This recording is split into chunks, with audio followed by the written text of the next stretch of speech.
Gold man, politician, పైల్వాన్, ఇలా చాలా రకాలుగా అందరూ మిమ్మల్ని అభివర్ణిస్తున్నారు. అసలు మీరెవరు?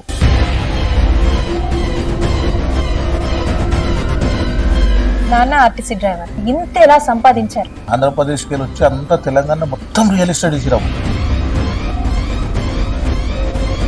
అందులో వస్తుందా డబ్బులు?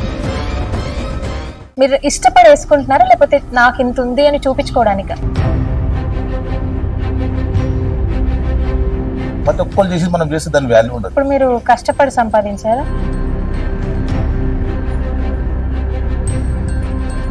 చాలా రిస్క్ ఇది, మనం అనుకుంటాం కానీ 100 ఎకరాల ల్యాండ్ ని, అది గవర్నమెంట్ ల్యాండ్. గవర్నమెంట్ ల్యాండ్ మీరు ఎలా ఆక్యుపై చేశారు?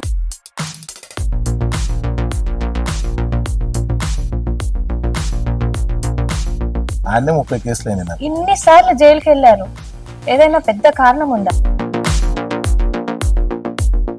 నువ్వు ఎన్ని సంకలు నాకినా కూడా నీకు టికెట్ రాదు.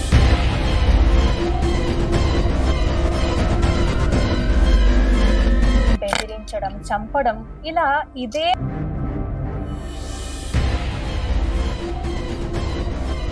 ఇన్ని సంవత్సరాలు లేని ఆ ఇంట్రెస్ట్ ఇప్పుడు ఎందుకు వచ్చింది సడన్ గా? ఎమ్మెల్యే కొద్దిగా పొలిటికల్ గా పోతే కొద్దిగా ఎక్కువ చేయొచ్చు, కొంచెం ఎక్కువ సంపాదించవచ్చు.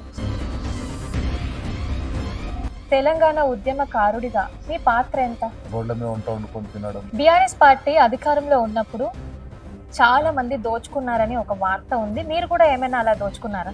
100 గజాలు కంప్లీట్ చేసిన చూపెట్టండి ఊరంతా. ఒకప్పుడు దందాలు చేశారు, ఇప్పుడు ఇలా ప్రశాంతంగా కూర్చున్నారు. ఈ ట్రాన్స్ఫర్మేషన్ ఎలా?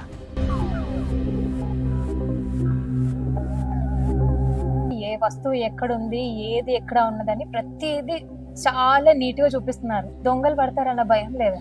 పెద్ద గజ దొంగలైనా నా పేరింటికి రారు. మీకు ఇప్పుడు 1000 కోట్లలో ఉంది. సంతోషంగా ఉండడం ముఖ్యం. 1000 కోట్లు ఆస్తే అదే.